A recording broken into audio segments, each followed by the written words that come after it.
Hey guys, Sandy here. So today I went to Flying Tiger and ended up coming out of there with my next video, this video, because I decided to buy the cheapest watercolor supplies they have available, which I think is probably the cheapest watercolor supplies I can find around here. And now I'm going to be testing them out with you guys. Have you ever wondered if cheap watercolor supplies are actually worth it? I suspect we'll actually be pretty surprised by these. Let's find out. Okay, so Flying Tiger Copenhagen is a Danish shop that sells all sorts of things at great prices and not so bad quality.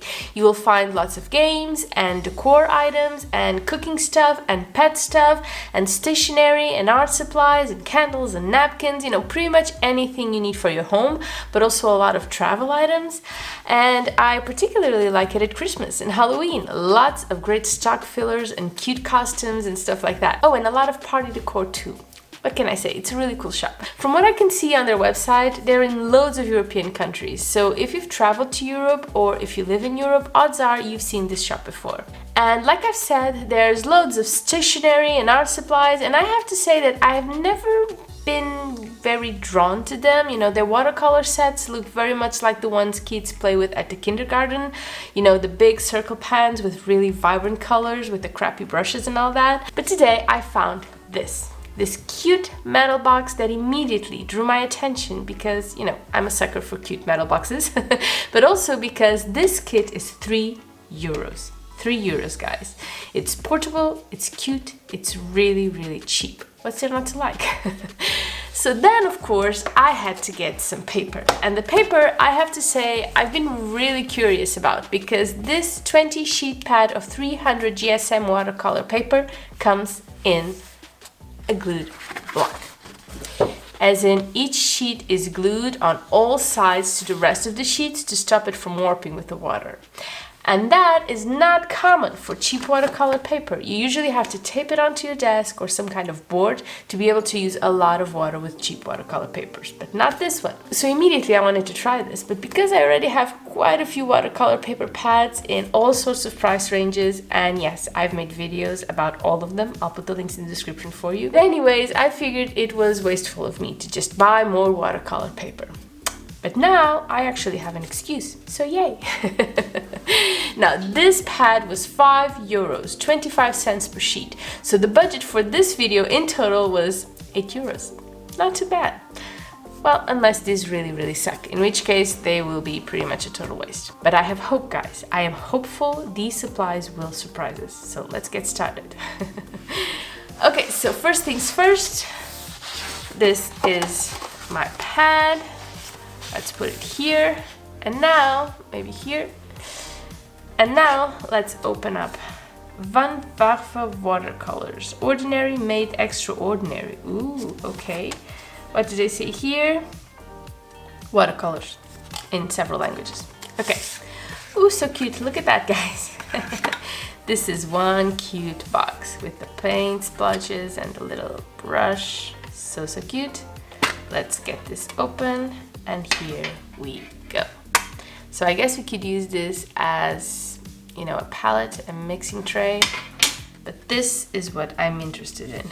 These look really opaque, a little bit chalky, even without wetting them, not gonna lie, but, oh, okay. They're really stuck to it. They're probably glued. So this is what we have to work with today, and I like it. This is the brush, nothing written.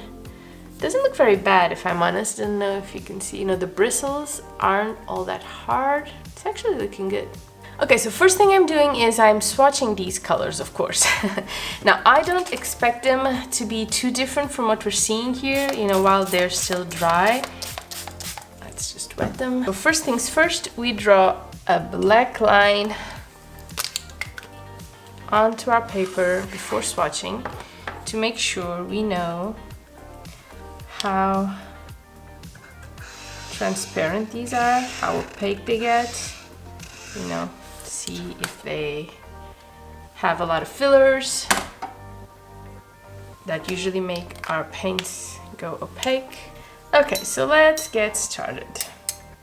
So we've got this yellow one. Okay. to yellow. These activated really quick, so I'm glad about that. Orange. They're kind of creamy, not gonna lie. I like them so far. Don't know about the opaqueness of them, but let's add an extra. Red.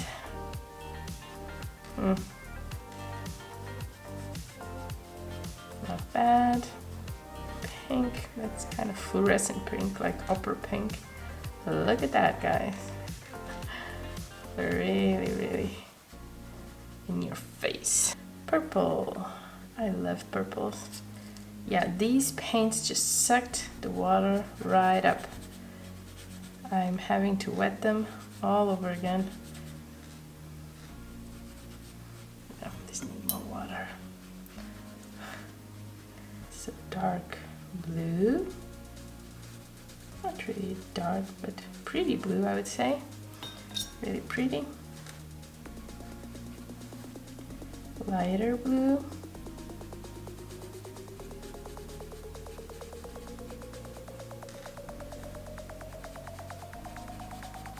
Darker green.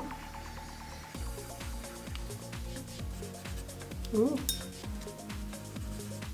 Kind of a hooker's green. Poor planning on my part, sorry about that. So we will need 3 more lines. Not that much. You can already see the pink is kind of opaque. The yellow, kind of opaque too. Maybe the purple, too early to say. We'll just have to wait a little bit longer. Okay, so the lighter green.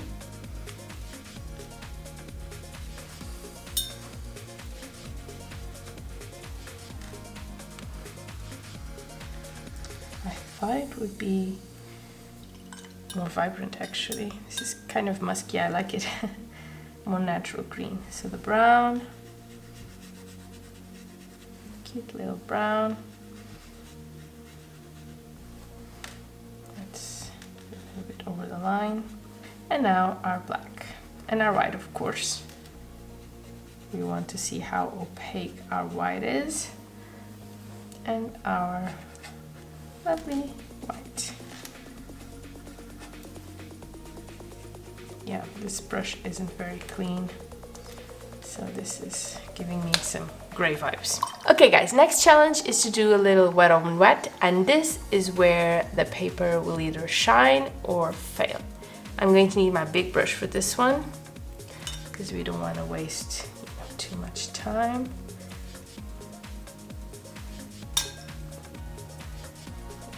Remember, wet on wet, you want it shiny but not a puddle, okay? So let's see, which color shall we, I love my purples, right? Right. Oh, this isn't very encouraging. 0 blooms. 0. It doesn't even move, guys. Let's try one of the creamiest ones. Ah, okay, little bloom there. I guess the purple didn't have enough water. Okay, that's better. Little bit of blooms. Let's see, orange, which was pretty creamy too. Not really. Yeah, the red kind of did it for me, the others not so much. Boo. Let's mix all of these together.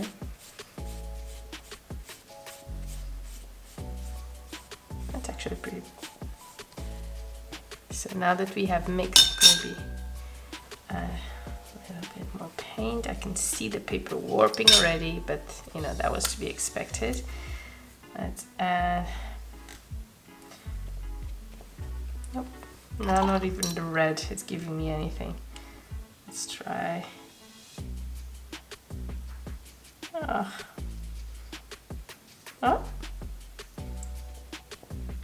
Yeah.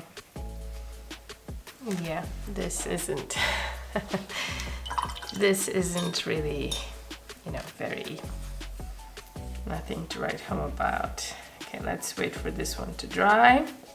Maybe use my heat gun, because next I want to be able to lift some paint. So let me just create something a little bit more paint it. Well, there's our stress test, guys. It's already. Wait, let me see if I can show you. So there's our stress test already done. I painted like what, 2-3 times, and it's already, you know, creating, it's already peeling. So yeah, have to be careful with this one. Let's do this a little bit softer. Stress test is a no-go. It's a fail. I mean, what? I brushed it over like 3-4 times, and this is what we get. Gosh. Okay, let's dry this. Okay, so I've just dried all of these, and you can see these are all pretty chalky. I don't think there's one I can say that's not chalky. All of them pretty much cover the entire line, just as I suspected, because quite honestly, they were giving me opaque vibes even before I wetted them. So stress test is, yeah, pretty bad. And now let's start to lift. Although, you know, considering what we've just seen here, this may not go very well. So we just wet it. I'm being really careful. Yeah, it's lifting already. But now let me get, yeah, it's both lifting and disintegrating at the same time. But you know, it did cost €5, so you can't really fault it.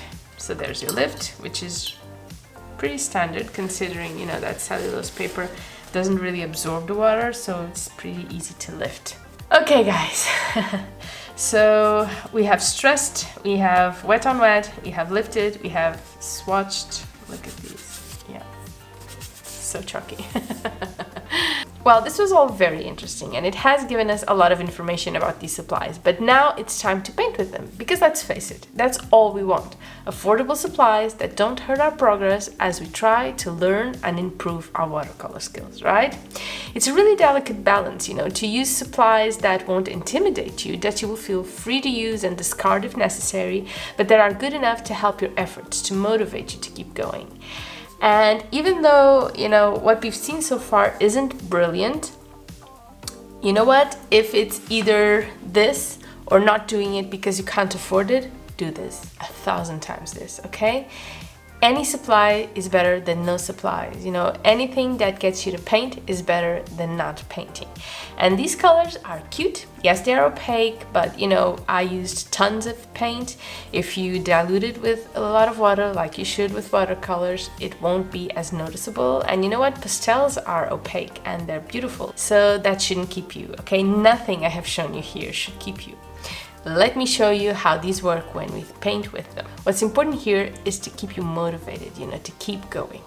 So today we're keeping it real simple with some circles. I've done this before with you guys, and I really do think it is one of the best exercises, watching those colors mix, see how the paper takes in the water, watch as the colors shine or not. Let's do it. Okay, let's just release this one from the block. Well, it's actually, yeah. Oh, okay. So it's stuck in the middle of the pages, but not the corners. So yeah, this one is pretty easy to remove, which is good because I have ruined paper, watercolor paper, trying to remove them from blocks. So that this is easy is actually a plus for me. So the way you do circles is you rest your arm and you let the hand move, okay? And the brush move. Like that. Just like that.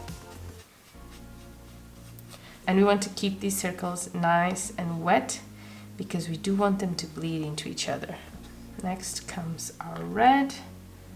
We do the exact same thing. And let's see them bleed. It bled a little bit. This isn't very expensive. I'm not sure if this has to do with the paper or the paint. Maybe it's both, but it's definitely not moving a lot. For those of you who don't like the blooms and don't like, oh, it's falling apart, and don't like to wait for the paint to dry, you may actually love this because it will not bleed, regardless of whether you want it to or not. Can we force it? No, it's no use. Okay.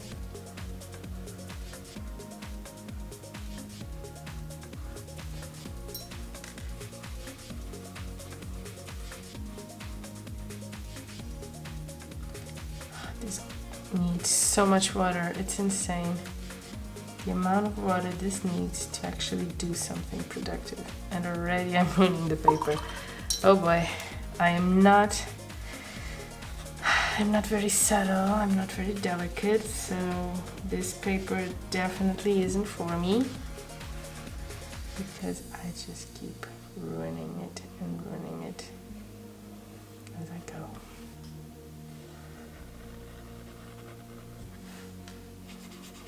Yeah, this is dry already. Well, we could... Oh, look at that layering, guys. That's surprising.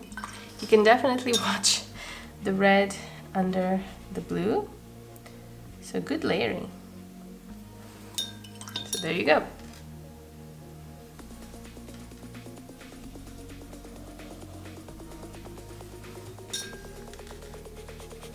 I am trying to force them to bleed, but yeah, I might as well give up. This is not gonna happen, guys. It just won't.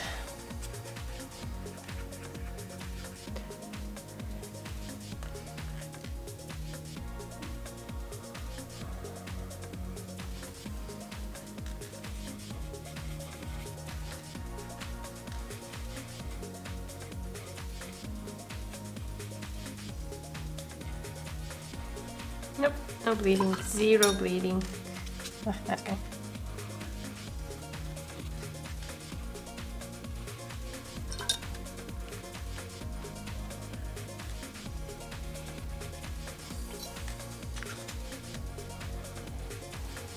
Trying to do this faster, thinking that maybe if I don't allow the paint to dry so much, it could lead to something, but it doesn't.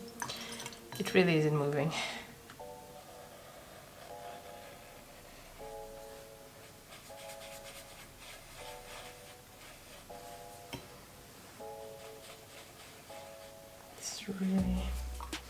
Let's try and really throw water at the problem. See where this takes us.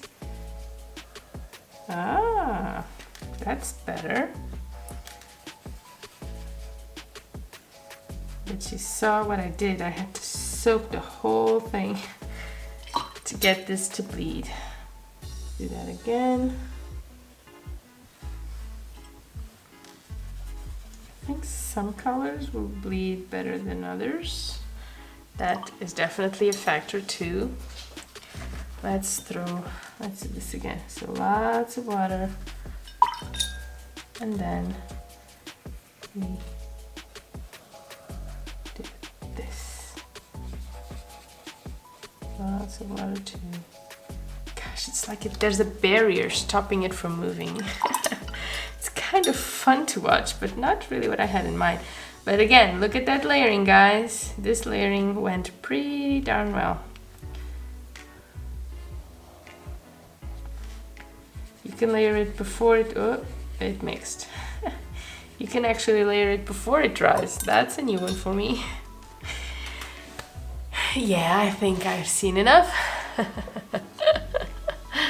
Maybe if we mix some colors, see how that goes. Mix some red. Yeah, it beads a little bit, so that's not ideal. With some brown. It's like I'm asking for muddy colors, right? And now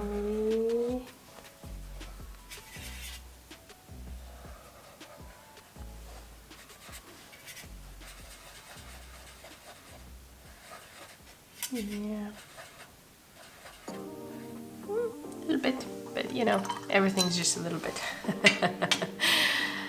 Okay guys, so this is what we've got. Final results, what do you think?